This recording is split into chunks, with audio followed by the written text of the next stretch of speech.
Hey, welcome to the Cam Otis Show.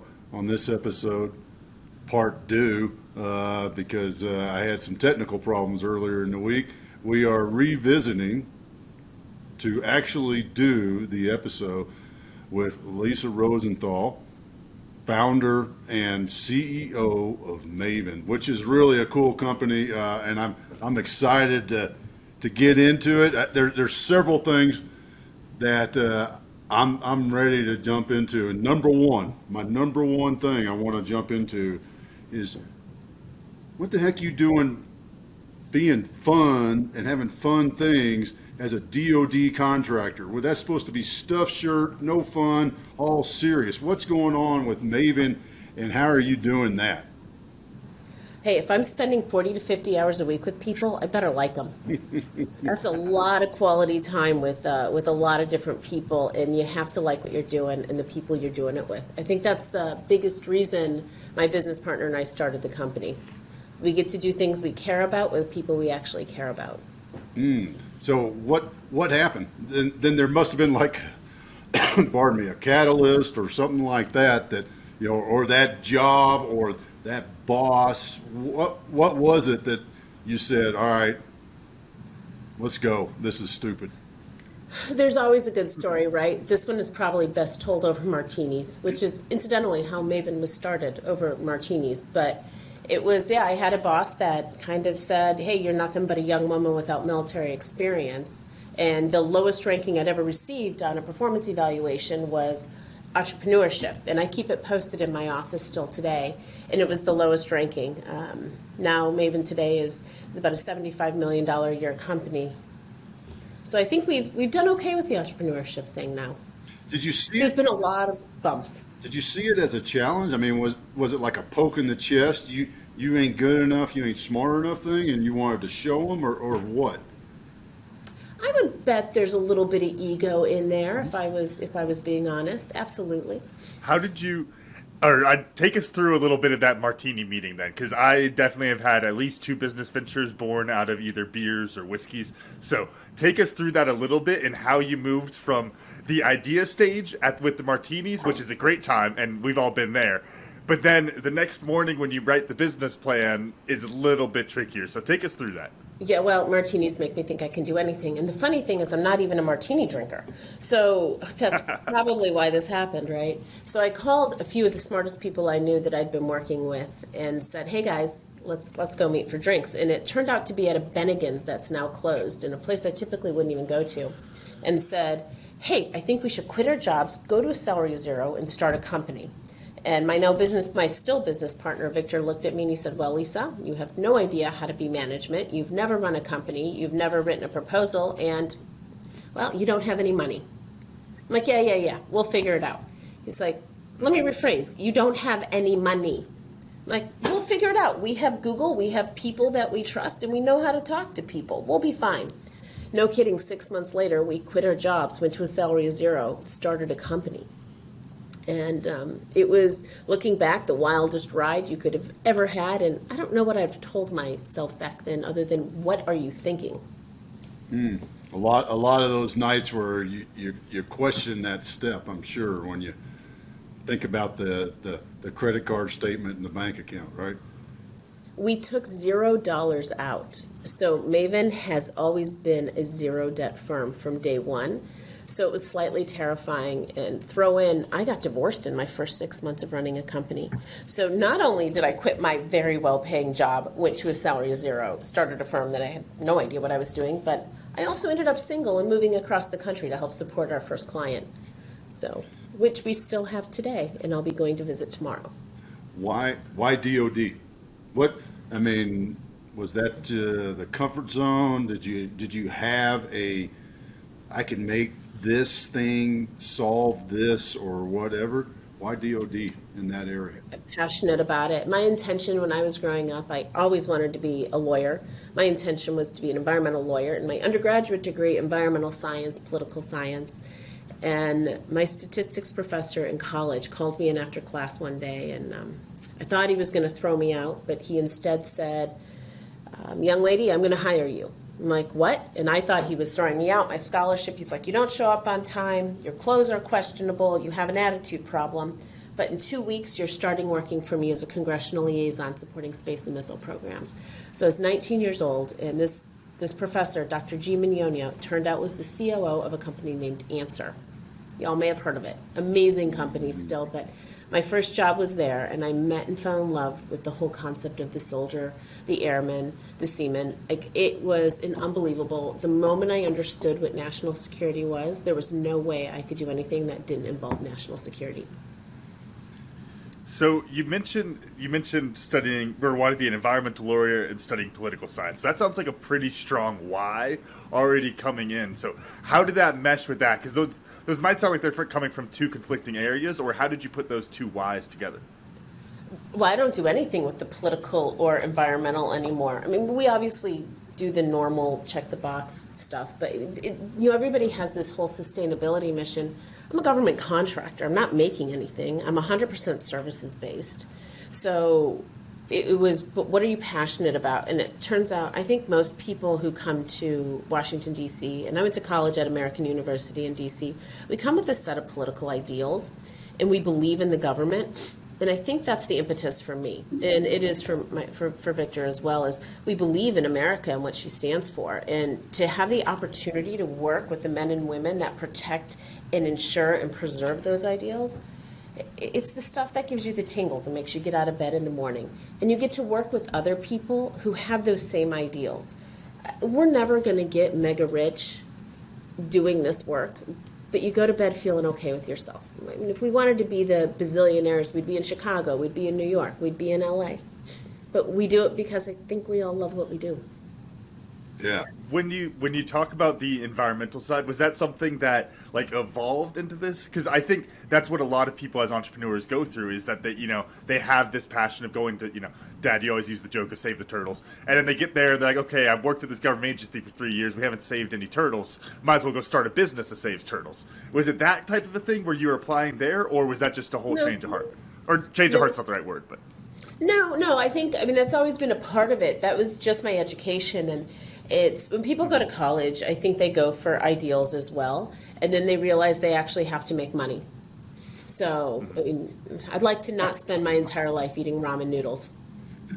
And so, but don't get me wrong, I still love them when I'm not feeling well. But They're a good comfort yeah, food. it's just, it's not a change. I think there's always room for Jell-O, right? You can always do the right thing and still have your ideals in what you're doing. But the core mission is protecting America's interests at home and abroad. And every piece of work Mayvin has, from DHS, Department of Justice, or Department of Defense, all supports protecting America.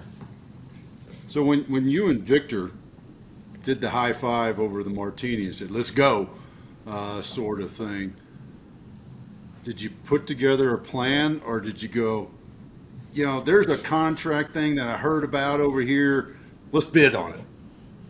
Well, no plan survives first contact with the enemy, right? Mm-hmm. We had ideas, and there was actually a few more of us that fell out over the years. There was initially, I think, 5 business partners, and people had different things that came up in their life at different times. And I think Victor and I were extraordinarily passionate about Mayvin and what we wanted to be and do. We initially started out consulting to other businesses, so we were B2B for about 30 seconds, and then we became B2G. Our first contract is one we still have today with the U.S. Army, based out of Joint Base Lewis McChord, and it was spectacular. And it's the mission that PEO Soldier has with protecting and outfitting soldiers worldwide. We still are passionate about it. And actually, Victor and I are heading out there tomorrow to meet with the Mayvin's first 2 employees who are still with us today. And we have well over 400 employees today, and we still have numbers 1 and 2.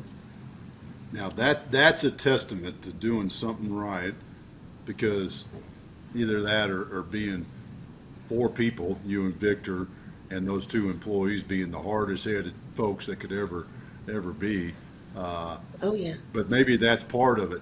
How did you create something that has enabled a couple of dudes to hang out for 10 years being part of this team?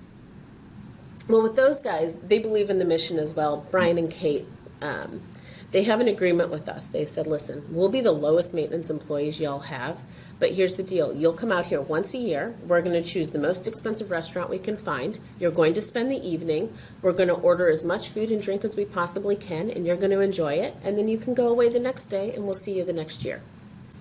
And it has been the best relationship of my life. It's probably one of the longest and healthiest ones with the two of them.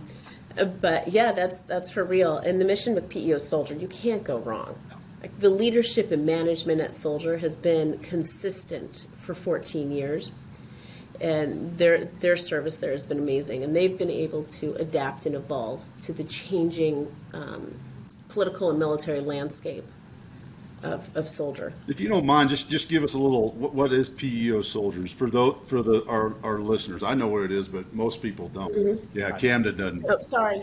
So the Army is structured with the Program Executive Office, and they each I think there's about a dozen plus or minus a couple, and each one of them is focused on different things. So PEO Soldier with the Army focuses on the soldier as a system, and they include what we're working on specifically is called Net Warrior, which provides full situational awareness on the battlefield. So that's awesome. That's awesome. It is. It's and a there really is, cool part. For most of us, there's a very easy way to become passionate about that activity as a business owner.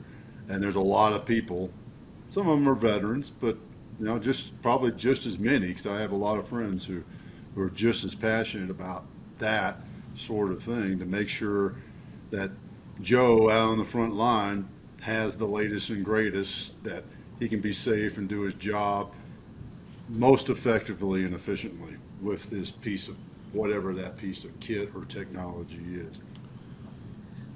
Well, Otis, it's funny you say that. I think the reason we are doing what we're doing is all of us that started Mayvin started working for an organization called the U.S. Army's Rapid Equipping Force, and they provided immediate technology solutions to the battlefield to increase situational awareness, force protection, lethality. And we were working on a project there called the Ballistic helmet. And within 6 months, I think we had this ballistic helmet deployed, which is crazy when you think DoD 5000. It reduced the acquisition process to an urgent requirement from 10 years down to 6 months. And about 4 or 5 months after we deployed this helmet, we get it back in the mail. And in the ballistic helmet was a clear bullet hole, and some 19-year-old kid had written, "Don't know who you people are, but this saved my life today." Wow. And you can't even come close to replicating that feeling. And so all the stuff that Mayvin does today is similar to that. I mean, obviously we don't get to have the poignancy of that because we're merely support contractors. We're no longer Beltway bandits, thank you very much. We are now Parkway patriots. But I love it. I love it. Thank you. But that's what it is. I mean, our customers ranging from SOCOM to the Marshal Service, everything we do is to support the end user. Well, whether it's the agent at the Marshal Service, whether it's the Border Patrol guy at DHS, or if it's the special operator with SOCOM, it all ends up, how do we support that end user to help save or take lives, right? How do you build that into the culture? Because, you having that experience, with that getting sent the helmet, like that's something that'll stay with you. What about the person that came in and got hired 2 weeks ago, building that kind of connection? How do you build that culture in? The hardest thing I think a business owner does, especially in government contracting, is connecting with all the people and having them believe in your ethos. Having the clients we do helps a lot. You don't go work for the U.S. government if you don't believe in the U.S. government. Right? There's a lot of other things you can do. But for government contractors, most of our people we don't see. If we get to see them once a year, it's a big deal. We're in 30 states right now. And how do you touch base with them, right? And they don't want to read corporate email. They don't want to listen to what you have. They want to call you only when they have a problem. So how do you make that a relationship where they want to stay with your firm? And that's probably my biggest interest is in corporate culture and how do you get it. Mayvin does a lot of very goofy things. Just for Thanksgiving this year, actually every year we have the Giblet Council, and whoever tells us the funniest Thanksgiving jokes, we send a 20-pound turkey to. Turns out actually sending turkey in the mail isn't a thing the U.S. Postal Office is okay with. So now we just send a $50 gift card. But we've had some really funny jokes over the years. We do holiday parties. I'm working my way around the country trying to meet with every single group. This weekend I'm going to Seattle and to Petaluma to meet with some of our Coast Guard folks down there. Next week we're heading out to Fort Bragg. But keeping engagement, I think the most fascinating experiment we've done is I sent out an email, I think it was in May, to the entire corporate office, the entire team, there's about 400 people, and said, hey, anybody who reads my email and responds today, I'll send you a pizza that will arrive at your house by 6:30 tonight. So you just have to respond to my email with your favorite pizza toppings. I'm still judging the jalapeno and pineapple person, but anybody who responds. So it was interesting. I think 300 and something were actually eligible. 121 people responded. So my team and I ordered 121 pizzas in one day. It was only eligible for one day, and it said you have to read the emails. And it was only 121 people, but I think that was actually a really high number for trying to get the engagement of people who were listening and reading the emails. Because I think another 50 or 60 read it. But the comments and feedback back on that were pretty incredible. I am still actually unsubscribing from pizza places all over the country, and my credit card was turned off 5 times that day. So most of that day was me calling my Amex saying, please turn it back on. And their response was, lady, you don't eat pizza. What's with all the pizza orders? In all these different places too, right? Yes, in multiple states. But how do you keep them engaged? And it makes them watch. I hope I'm not one of those leaders, though, where they're like, I follow her just out of curiosity. What crazy thing is she going to do next? It's always something. It is always something. How do you?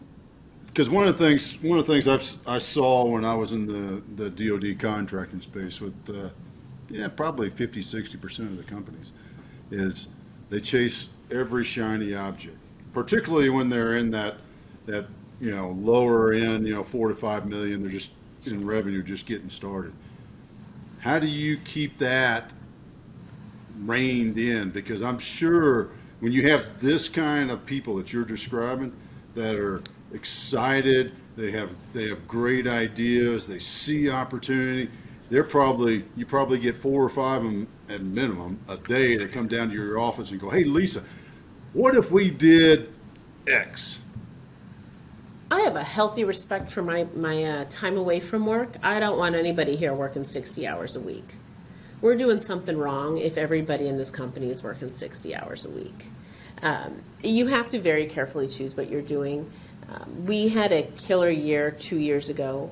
Mayvin pulled in an amazing amount of work, and I think we spent the last year making sure we had the infrastructure and capability to respond to every single person we had to hire. And so we've been very targeted about what we do and where we spend our time, and most of that is on taking care of current people and current clients.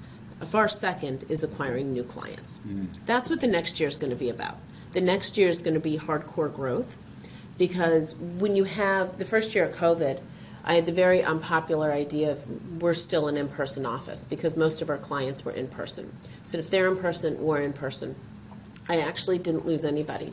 All of my corporate people came back in, and we were one of the most successful companies in 2021. We just had an amazing year. And so when you had the kind of growth we did, we actually landed almost $400 million in contracts in a 1-year period. Wow, awesome. That's not per year, and that's full ceiling, but then you spent the next year just making sure everything is structured to take care of those people and those clients, and that's what we've done. So now we structure for, hey, where do we want to go? We have the strategic meetings, we have the infrastructure and the right people. And I would tell you, as an entrepreneur, the hardest thing we do is knowing when to let go of somebody and knowing when to hire more. People who were good for you when you're 5 million aren't good at 15 million. People at 15 aren't necessarily good at 40. And even though they've been a part of it, it's when do you get new people? When do you get new ideas? Right now, my executive team really great folks, they come from large companies. They know how to do the mid to large size firm.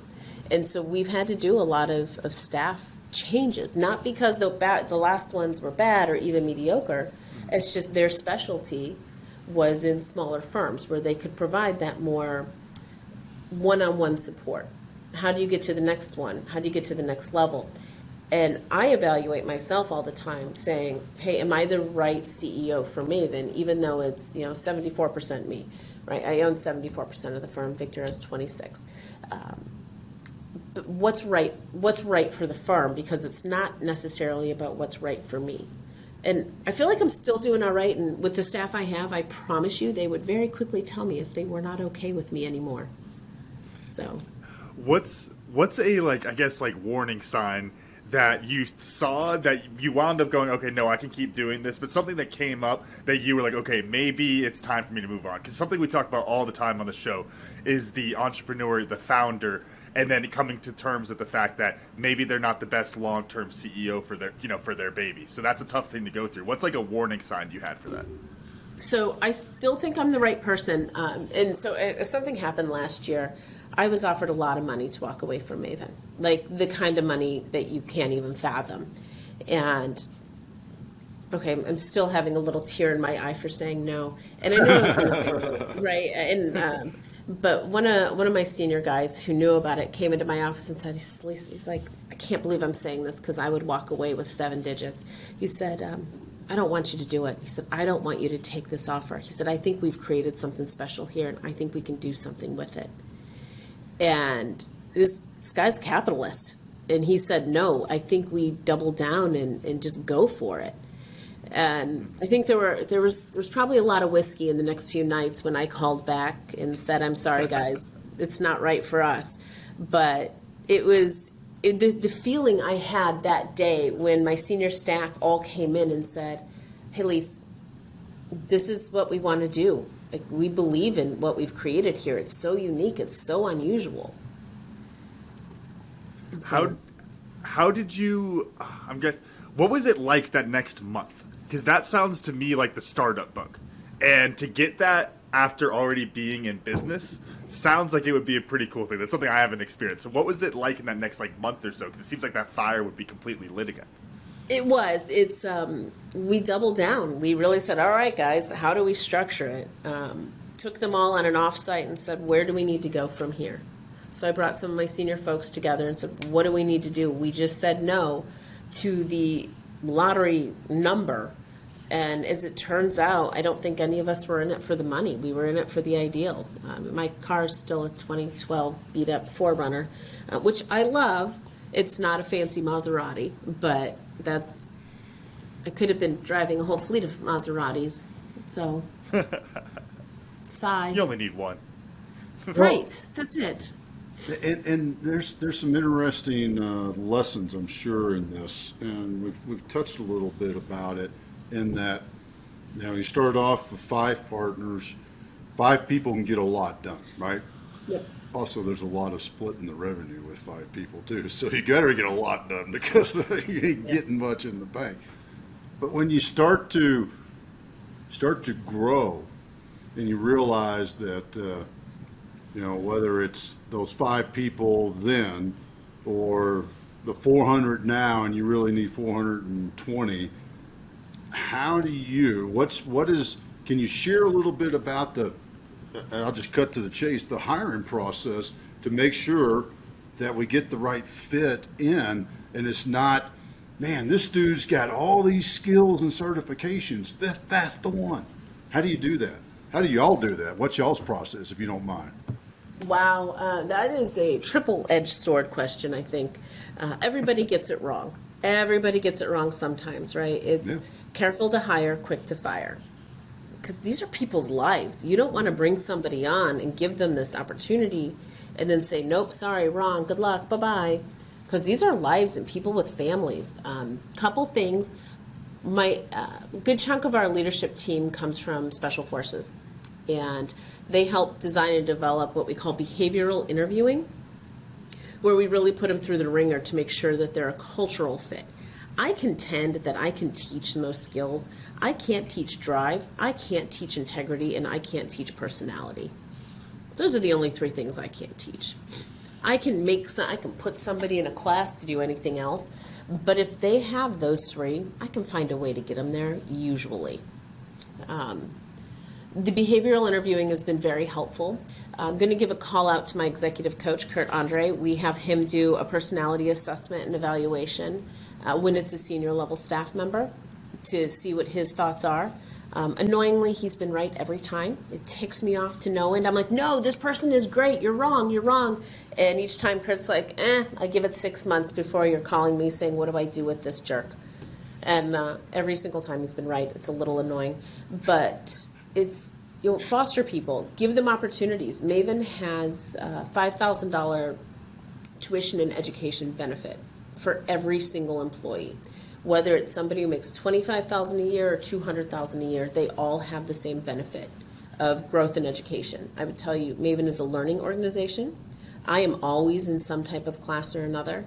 I don't think that I should be exempt. I don't think Victor should be exempt. He's actually attending the Harvard Leadership School in January. He's not speaking to me about that for a little while because it's in Boston in January. Not good timing. Not good timing. No, very, very bad timing. But I just finished my diversity and inclusion certificate from Cornell, conflict management. All of us are in constant training, and I give people bonuses and raises based on how much individual professional development they do at corporate. If my corporate staff isn't the best they can be, they can't serve our customers, which are our employees, the best they can. So every single person in corporate must do training throughout the year. I love those incentives for, keep staying in the learning process and keep getting better. When you talked early on, you mentioned, just kind of having that like we'll figure it out mentality.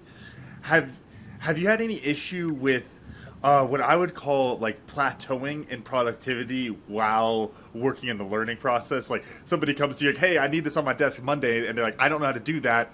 I'll get it to you in 2 months after I take this online class. Like those type of things where it's like, hey, you're in the long term, it makes sense. Like they need to go learn these things and those skills, but it can hurt the productivity sometimes. Have you ran into that at all? Not as much. We've hired skills ahead of where we've needed them. So Pat, COO, he comes to us from Lockheed Martin. He's incredible. And we brought him in when I think we were, $15, $20 million. We're now easily triple, quadruple that. But having a guy like that as part of your team, essential. So we hire in front of it.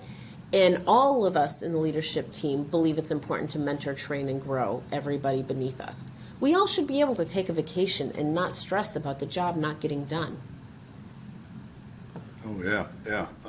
It's Well, you mentioned something else, and I'm curious about how do you, in that aspect of, I don't remember how you said it, but I always say slow to hire, quick to fire. You said something a little bit different, but careful to hire, quick careful to fire. to hire. There we go. Same principle, right? Which means that we can't hire if we wait until we're at crisis mode to hire somebody where everybody's working 60, 70 hours a week and they're in burnout mode, we're too late, right? Because then it's, who's breathing out there and we can get in here sort of thing. How do you as a business owner and leadership team in the broader sense look at what are some indicators? Because, it's, hey, if this happens, that happens, or I see this on the horizon sort of thing. What are you seeing right now? What's a lesson that you could share with other business owners in that aspect? So Mayvin has a unique organizational chart, and if I had props here, it'd be great. We are an inverted triangle. So I am at the absolute bottom of the triangle, and then the COO and CFO are right above me. And the concept is I work for the person above me. I have never worked for more people in my life as I do today. Mm-hmm. Oh my goodness. And it turns out 400 people means about 600 problems on a daily basis, right? It's because of our servant leadership inverted model, we're pretty good about managing what people are doing and keeping an eye on it. I really believe that I work for Victor, Pat, Heather, and they work for all the people underneath them, and it's their job to do what they need, because the corporate staff has to work for the client staff, because the client side staff are the people who provide the services to the front line. So we have to, with the inverted leadership model, which I think is right side up. I think all corporations should have the CEO at the bottom. I don't have a job without these other 400 people being happy. I don't get paid. I am a net suck on the company. I produce zero revenue. And once you put your ego aside and realize that, wow, I am a net suck, I do nothing, right? It's a pretty scary moment. Like, I don't have a job. If I can be cranky, I can be whiny, I can be this, I can work hard. It doesn't matter. If I am not serving the needs of the people above me, I don't get a paycheck. And I'm back to ramen noodles again. Again, I love that. People, I still love ramen, but... No, I love that, because we always talk about servant leadership, but yeah, just inverting that triangle, because that is really what it comes back to, is that you are relying on them for your livelihood, because they are everything that keeps it moving. My one thought with that is, do you ever have an issue, and maybe this kind of, I don't know, all my culture questions seem to go back to like a self-selection thing where you're like, no, they're contract people, they get it. But I'm curious if you have any issues with people not, I guess, like running things up the ladder in that way then, because when you talk about you being responsible for people, then it's like, okay, well then y'all got to bring the problems to me a lot of the time. And it's I don't know, when I think about the inverted model, that's the problem that comes to mind. What were your thoughts on that? Yeah, people have no issues texting me at 2 a.m. I can tell you that. Some good and some bad. Everybody has access to me. Sometimes my staff is like, I'm going to limit this access. And I don't think so. If given I answer the corporate phone every chance I get. You know why? I get to find out what's wrong. I know what people are complaining about, and I can fix it. Just this week, we did an exercise in the company where it was, in the corporate staff, I did 3 ups and 3 downs. I'm sure you guys have, in the military, you've heard of it, right? And we had anonymously, every corporate person, 100% anonymous, submit what are 3 good things about working here, and what are 3 things that can be improved or don't work.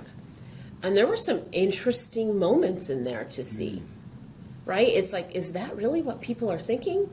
And it puts us back in check, and it is a serious ego check. You get a lot of ego checks running a company. And I like the access. Sometimes it's more exhausting. I'm trying to work on people's EQ about knowing when to walk into my office and when not to. If I'm on the phone with my doctor, please walk out of my office and don't listen to the conversation.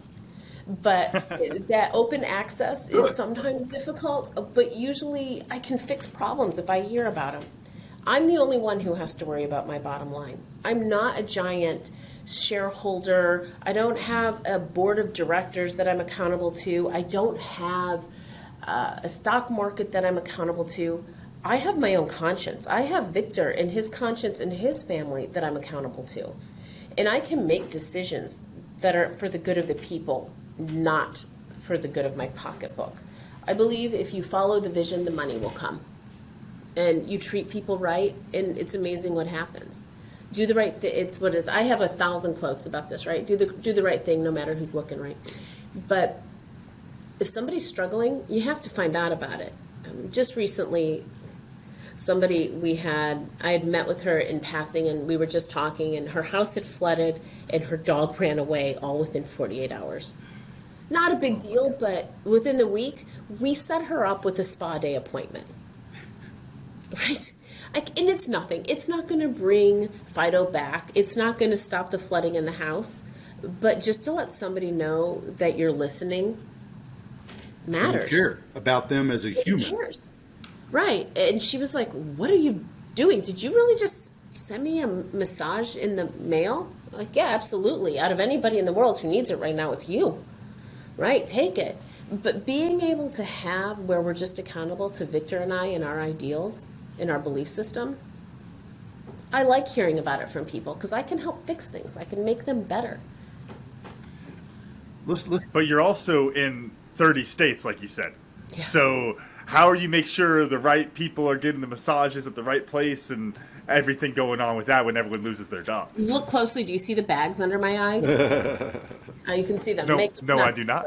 Oh, sly boy.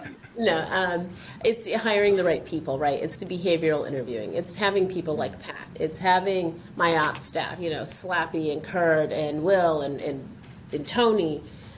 It's having these incredible people who are the front line talking to them every day. And they know to pick up the phone. And all these guys call me and say, hey, Lise, somebody's got this problem. Or, hey, we had a hurricane down in Wilmington. So-and-so lost their roof. I'm like, hey, turn around. Get them into a hotel for the week. We'll cover it and figure it out later. Or, hey, so-and-so's kid was hit by a car. I'm like, make the flight reservations. Get them out of here. It's $1,000. It's not going to impact my life, but it's going to take plane off of theirs. So being accountable to our own ethics is different than being accountable to shareholders. Yeah, it does mean some, and that also means if somebody's fired, I get crazy texts, emails, LinkedIn postings at any given time throughout all hours of the night. You've hit on something, and we talked about this in the green room, and this is great time. Oh no! Great Now you've got me time worried. to bring this up. Yeah, when nobody was listening, and I'm going to bring it. No, seriously, about the mystique of business ownership. There is for those who don't own a business, and most of our listeners do in some form or fashion, or very near that. But for those who don't, there's this mystique of, the Maserati, like you said. Because I own a business, I've got a Maserati. I have infinite money. So how do you handle that? What's your experience in that realm, that perception, if you will? Oh yeah. Well, first of all, I don't think people understand how bill rates work. We pay the vast majority out of what we bill the government. We pay the vast majority out in a salary. And the two most expensive things for a business owner are leave and medical benefits. So it's not like it's lining our pocketbooks. I mean, government contractors, we're happy for 4 to 10% profit. And out of that 4 to 10% profit we're taking, we still have to pay lawyers. We still have to pay some marketing expenses. We still have to take care of people. Some of the mystique is, it's interesting. I was on the phone with the bank this week, and one of my senior managers walked in, and he's listening. And it was because, obviously, we issue credit cards to the people who need them. And we had an employee who had apparently opted not to pay their credit card for the last 4 months. Well, it's me, this body, that's the guarantor. Mm-hmm. It's nobody else. It's not some bank. It's not them. It's me. I'm writing out that check when they choose not to. And then I have to go after them. It's not the bank that does it. And I mean, I've had some very, very funny stories. And we had somebody who actually used our corporate credit card once to spend $2,000 in waxing, which is very confusing to me. Like how you can spend $2,000 in waxing on my corporate card. But that's a serious wax job. Let me just say. It's a serious wax job. That's got to be a group rate or something. It has to be something. But it's one of my favorite inappropriate use of company cards. But I'm accountable for that waxing, not the quality, just the paying. Like everything that happens around here is it's me. I'm the last one paid. I'm the first one sued. My name is on it, and I tease people we have to do the right thing because my business partner's too pretty for prison. I make him sign everything. But if people commit time card fraud, you hear that, Victor? Victor, I hope you heard that. I know the poor guy. I put him through the ringer all day, every day. But yeah, he signs everything. But he's the CFO, brilliant financial guy. Wouldn't have it any other way. He keeps me in check, and in exchange, I torment him on a daily basis just for fun. But we are responsible for making sure everything happens. If there's a water leak at 2 a.m, you know who's coming into the office. It's not them, right? I'm the first one that cancels the leave, and I'm okay with that. I took that on because the risk profile. I think entrepreneurs have an exceedingly high risk profile. I think we like the adrenaline. I think we like the fear. I think we like the unknown. I'm totally an adrenaline junkie, it's true. But to have this all, it comes with a lot of, oh my goodness. And the amount of time we spend with bankers, lawyers, and accountants. The three best friends any entrepreneur will ever have. It's your banker, your lawyer, and your accountant. And I can make recommendations for all three. I unequivocally will tell you, Kayla, Declan, and Tim, all day, every day. So they've kept us out of jail, they've kept us out of debt, and they've, that pretty much covers it, yeah. There is a great business lesson right there. You're on a first name basis with your banker, your lawyer, and your accountant. That's the relationship that helps build that success, right? They were all at my Christmas party, holiday party. I'm half Jewish. I feel like I can go either way with it. Yeah. So at my holiday Mazel party this tov, week, right? That's what I'm supposed to say. Mazel tov, yeah. Merry Christmas, Mazel tov. But at my Christmas party this week, my banker, my lawyer, and my accounting team were all there. And it was a corporate-only event. There's not three people that I would rather not have. I mean, they're perfect. We've had them all for many, many years. And the most important people in any entrepreneur's life, no kidding, you guys think I'm joking. Well, that, and for the women out there, the hairstylist too, doesn't hurt. But banker, lawyer, accountant, all day, every day. How do you, just kind of broadly, whether, it's habits or, routine you got into or anything like that, just a kind of a tip type thing of how do you deal with all of that weight of the company like that and all of that responsibility and, of the ownership and everyone relying, but, it all comes back to you are the bottom line. What's one of your tricks to help to deal with that? Wait, you noticed the extra weight from dealing with it, all from a video conference? I don't think I'm comfortable with this at all, Camden. Just got a little. Dang it! I was so good with the bags under the eyes comment earlier that I just walked right into that. It's I'll call it. There's a couple answers to that. One is I'll call it the airport test. When I'm interviewing somebody to come work with me on a daily basis, I'm from small town Michigan, and I've had to be up there quite a few times. And more than once, I've been snowed in up there in an airport. And I'm not hiring somebody I don't want to get snowed into an airport with for 5 or 6 hours or 10 hours. Like, I better like them if I'm stuck in a small airport for 6 hours with somebody. So one, hire people you want to work with. Get rid of the ones that don't. I don't care how good you are. If your personality sucks, I'm not working with you. Period. Full stop. I don't care how much money you make me. Second, I like my routine. I'm a 6:30 every morning at the gym. I try not to alter it. You have to have friends there, but for the grace of friends go I.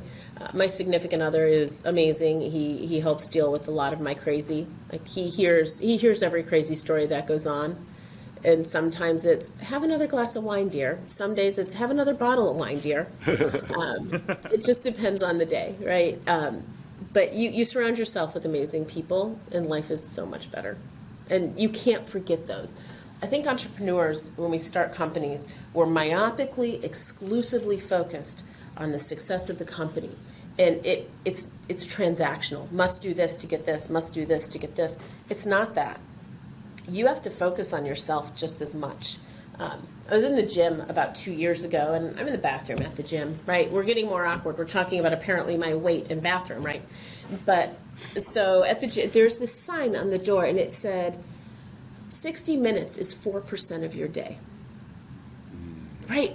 And I started thinking, like, that's not right. 1 hour is not 4% of my day. And then, of course, I called Victor, who actually knows numbers. I'm like, Victor, is this right? He's like, yeah. So how can you, as an entrepreneur, as a human being, not spend 4% of your day on yourself? So what I would tell everybody to do is figure out a way to think that you're worth 4%. 4%. So an hour a day, I don't care if it's on you physically. For me, it's the gym. It's that. If it's reading, if it's meditation, if it's in a church, I don't care what it is, but you are worth 4%, so you can support everybody else, those other 96. Because those other 96%, I'm a boss, I'm a leader, I'm a colleague, I'm the stucky, I'm the girlfriend, I'm the sister, I'm the matriarch, you choose the term. I am everything to everybody else, those other 96%, but for 4%, I get me. I choose me. And some days it's 8%, sometimes it's negative 4%. But I think you need to really, 4%. I think there's a book in there somewhere. And it all started from a gym bathroom. So my big life mantras come from gym bathrooms and martini bars. Interesting. Well, and that leads me to something we've talked nothing but business, and you mentioned adrenaline junkie. What's whether it's the favorite adrenaline thing that you've done, or what's the next adrenaline thing you're grabbing onto that you're super excited about coming up? I'm definitely, I'm a scuba diver. I've dove all over the world. Just got back, what was the last one? We dove, I told my significant other, I said, within 12 months, you have to have global entry and you have to be a scuba diver if we're going to stick together. He kept with it. He went with it. And so we just dove this year, Hurghada in Egypt. So that was pretty amazing. We've done some wrecks down in the Keys, all over the place. So I'm a hardcore diver. Given an opportunity, I'm jumping off of anything I can. Whatever I can do to potentially break a bone, apparently. I'm up to 21 broken bones. Oy. You got a few more. There's a few more. That's what I'm saying. There's what, 204 Yeah. bones in the body or something like that? I don't know. Something, We'd have to call I'm Victor for that estimating. count. I don't know. I'll call Victor for that count. But yeah, it's anything. I actually just got back from country number 76, which was we spent Thanksgiving in Chile like any normal couple would. So Yeah. Well, that's a very traditional Thanksgiving. very traditional. Yes. Yeah, good turkey down there. Fantastic. Yeah. Well, That are hamsters, right? Hamsters? guinea pig. Yes. Guinea please. pig. Guinea pigs. There we I've go. Guinea eaten pig, there those. you go. I've eaten those in Ecuador. There you It go. was not the best thing I've ever had. It's the no thank you bite, right, Camden? Oh, yeah. Bring back some memories. Man, I tell you what, my learnings in talking with you have been amazing, and I'm gonna. I got to go with the 4% because I hadn't done the math on that. I talk that. I try to hold myself to that same thing. And when you put a quantification on it of that, how can you not, how can you not give yourself 4%? Because flip it around, what are you doing with the other 96? And that allows you to give 96 back to other people still. When you think about it in that sense, that quantification, it should solidify the fact that if you're not taking care of yourself, you can't help the other folks, right? So 4%, that when you lay it out that way, what a great little quantification. You could put that's like a slap as you slap the sign as you head out of the office, sort of thing. 4%, and or on the way to the gym, or a keychain, you name it. Your book, 4%. Yeah, that's a great simple way to build on it. So, Camden, how about you? What'd you learn? So I got two because I had one quick one because early on when you were telling your pizza story, Lisa, about sending the pizzas all over the country, it took me back to my Verby days, Dad, with doing virtual events. And most pizzas I sent was 30 people for one event, and it was about 5 or 6 different states and one guy up in Canada.